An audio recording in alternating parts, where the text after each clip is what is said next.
Hi, hello, mabuhay. Good day, people of BSN 3A and to our instructor, Sir McCoy. Welcome to our third virtual meeting. Just because all of us don't have the stable internet connection, so instead of Zoom meeting, Google Meet, Google Classroom, Messenger Room, or FB Room, or so whatever, we decided to use this recorded reporting as a way of learning for you to stream or to watch at the same time to learn in your most convenient time. So I am John Bird Espino Aritano together with my co-reporter, Mr. Aguilion on screen. Good day everyone, I am Siegfried Leon and together with my partner, it's John Bird Aritano, we'll be presenting our topic for today, which is the learning activities to develop viewing, speaking, listening, reading, and writing skills. So here we will discuss to you regarding the different learning activities that will help us to develop our skills in viewing, listening, reading, speaking, and writing skills. So our course outline in this unit topic which is using ICT in developing 21st century skills, is to use ICT to develop 21st century skills, communication skills, listening, speaking, viewing, reading, and writing skills. So this topic composed of 4 subtopics, which are the K-12 English and Filipino curriculum framework, which was already reported by Mr. Bello, followed by the 21st century communication skills that was already reported by Ms. Balyarta, and the main topic is the learning activities to develop skills, and the last one is promoting digital citizenship, to be reported by Ms. Bardolias and Ms. Arsenio.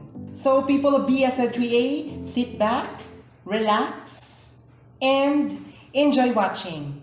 So this time, let me present to you our very main topic, which is learning activities to develop viewing, listening, speaking, reading, and writing skills. So our lesson objective is recommend and apply learning activities to develop viewing, listening, speaking, reading, and writing skills. So what really learning activity is? Learning activities, as the name suggests, are activities designed or deployed by the teacher to bring about or to create the conditions for learning. That was according to newlearningonline.com. So every learning activity in your unit should be intentional, meaningful, and useful. So we should always remember that. The teacher's fundamental task is to get students to engage in learning activities that are likely to result in achieving the intended learning outcomes. It is helpful to remember that what the student does is actually more important than what the teacher does. That was according to Schuell, 1986. Also, learning activities are those in which actual student learning occurs. In designing learning activities, one must take into account how learners make sense of new information, how they acquire new skills, or how they develop a new way of being. That's what's according to Bransford, Brown, and Cooking 2000. So, learning activities must also be designed so that the learning leads to the achievement of the course and program outcomes. So activity design is the process by which learning experiences are planned to systematically accomplish these 2 goals. So Siegfried and I collaborated our own idea about the different types of learning activities in 5 skills, which are the viewing, listening, speaking, reading, and writing skills. So we made the different types of activities in each skill that will surely help us to develop our learning activities. We all know that there's a lot of learning activities posted online, uploaded in some articles or even in the books or other sources that we can use to facilitate learning. But these learning activities we made will surely have a big impact and amazing effect to us learners. This will also give us knowledge on how to create our own learning activities that we can use for our students as soon-to-be future teachers. So here I will discuss to you the different learning activities we made by Mr. Aguilion in different five skills. So first in listening, we come up with 3 learning activities which we named the perfect imitator, the lyric transcriber, and the draw me a picture. Second skill is speaking. We come up only 2 learning activities which we named as taboo game and the debate. Next in viewing, we come up also 2 learning activities which are watch out for W's and secret stories. Next, in reading skills, we come up with again only 2 learning activities which are the look for my cousin and speed, speed, speed. And lastly, in writing, we come up again 2 learning activities which are if I were the writer and the poet it out. Here, I will discuss with you these different learning activities in 5 different skills. So first skills, we have the listening. So these are the 3 learning activities we made. Starts with listening. It is possible that students miss a lot of things in classroom if they don't use their attention into listening, especially in giving instruction or teaching lessons. Some students may find it boring to just listen during class as they sit down and just try to open their ears for learning. Here are some learning activities that can give an attractive way for developing the listening skills. We have the perfect imitator. Make the students work in pairs. Each pair will be given a short recorded voice dialogue from famous movies or shows that they will imitate. Next is, they should imitate each dialogue and expressions exactly on the recording. So next, we have the lyric transcriber. In this activity, each student will be given a various popular songs for them to transcribe from the very first verse up to the end of the second verse. The students are expected to make a transcription of the songs assigned to them with accuracy to develop their listening skills. So, pagalingan sa pandinig para nga matranscribe ginanda ang song from the very beginning up to the end. Lastly, we have the draw me a picture. In a pair activity, one student from each pair will be secretly given different pictures. Na-caption out ninyo? And that student should only describe the picture to their partner and not allowed to see the drawing during the process. So the other partner is required to draw what the other partner says according to the description being said. Then after that, the drawings are finished. After the drawings are finished, a comparison of the drawing and the reference picture will be made. Then both students will switch roles for another picture to be drawn. Na-picture out ninyo kung ano ang sa activity? So sadya anong activity, in this activity, may darwa ka magpartner nga sang ka-estudyante. Sara, mabual ka picture, tapos i-describe na sa nga partner without, pura nga hindi pagpakita ang picture. Then after that, i-describe na lang kung ano ang tsura ka picture, and then through listening, drawingan kang ana partner kung ano ang gin-describe kang partner na. After na ma-drawing, ang kung ano ang gin-describe kang partner na, then that's the time nga in-compare rin ang picture, ang original picture kagang picture nga gin-illustrate kang partner na. So that's the game. So that's the activity. So, is it interesting? O diba, as future educator, pwede nyo na magamit na nga learning activities sa inyong classroom para nga maka-come up kang enjoyable at the same time maka-learn ang student nimo.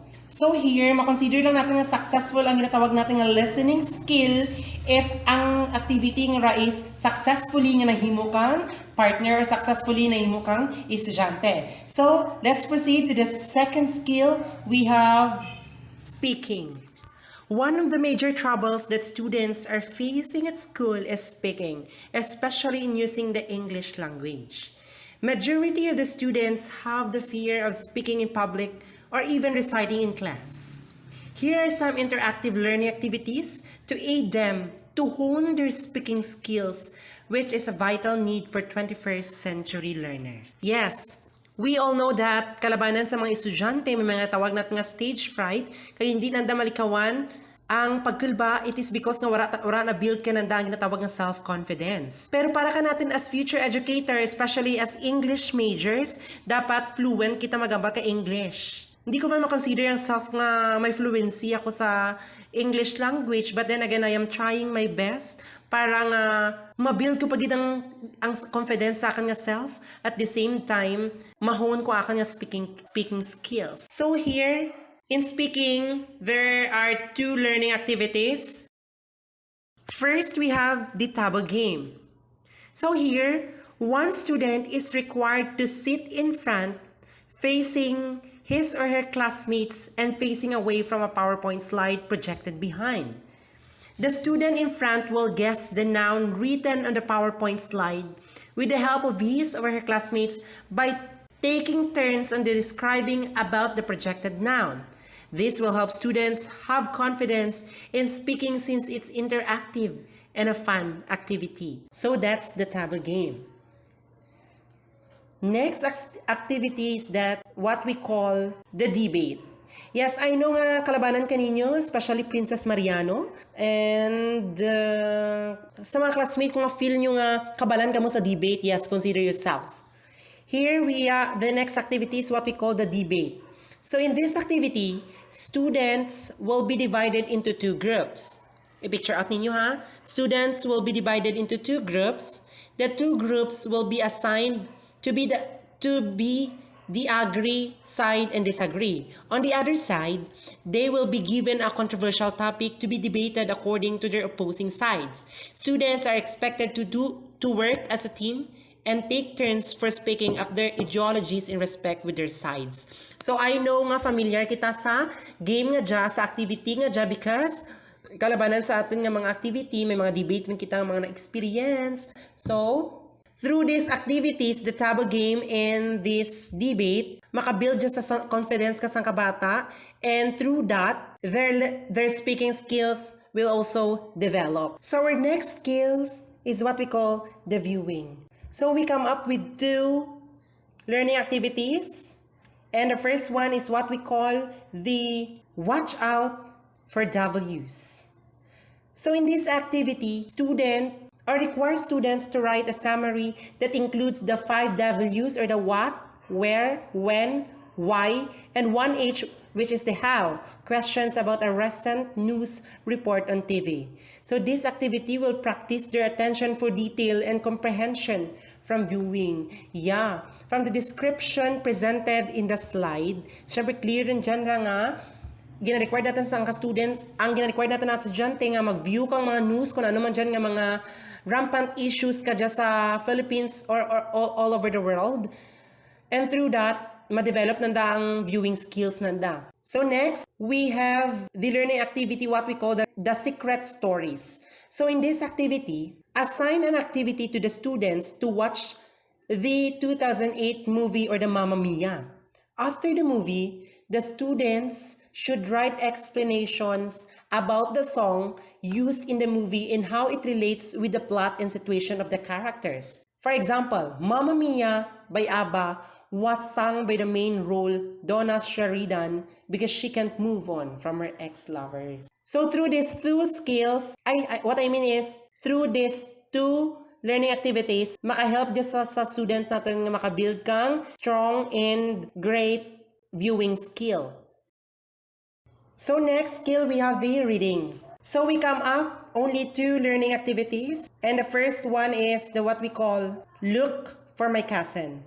So in this activity, give the students a copy of a story, The Little Prince, for example, by Anthony de Saint-Exupéry, and instruct them to read it.